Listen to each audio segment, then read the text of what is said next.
নফসকে নিজের কন্ট্রোলে রাখার 15টি কৌশল। চলুন এর আগে জেনে নেওয়া যাক নফস কাকে বলে, এর কাজই বা কি। নফস দুই প্রকার, নফসে আম্মারা, নফসে লাউয়ামা।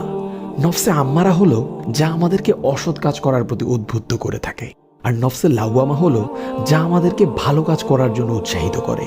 আর সাধারণত আমরা নফস বলতে নফসে আম্মারাকেই বুঝাই, যার কাছে আমরা বিজয়ের তুলনায় পরাজয় বরণে বেশি করে থাকি। তাই আপনাদের আজ এমন কিছু টিপ শিখিয়ে দিব যেগুলো ফলো করার মাধ্যমে খুব সহজেই আপনারা নফসের উপর বিজয় লাভ করতে পারবেন। 1 নাম্বার, ফজরের পরে না ঘুমানোর অভ্যাস করুন। প্রয়োজনে কাইলুলা তথা দুপুরে সামান্য ঘুমিয়ে নিন। 2 নাম্বার, পুরো দিনে বেশি থেকে বেশি 3 বার খাওয়ার অভ্যাস করুন এবং ফাস্ট ফুড খাবার পরিহার করুন।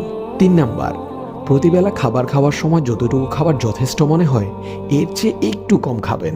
4 নাম্বার, অপ্রয়োজনীয় কথা বলা থেকে বিরত থাকুন। 5 নাম্বার, সকাল সন্ধ্যার জিকির আজকারগুলো পাঠ করুন। 6 নাম্বার, ইশরাকে সলাত আদায় করার অভ্যাস করুন।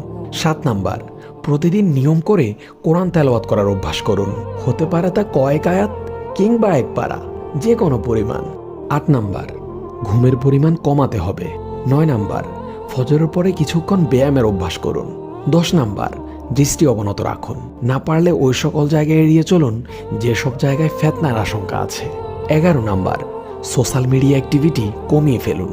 12 নাম্বার, প্রতিদিন কোরআনের একটি নির্দিষ্ট অংশ মুখস্থ করার টার্গেট নিন। 13 নাম্বার, বিশেষ করে রাতের বেলা ভরপেটে খাবার খাওয়া পরিহার করুন।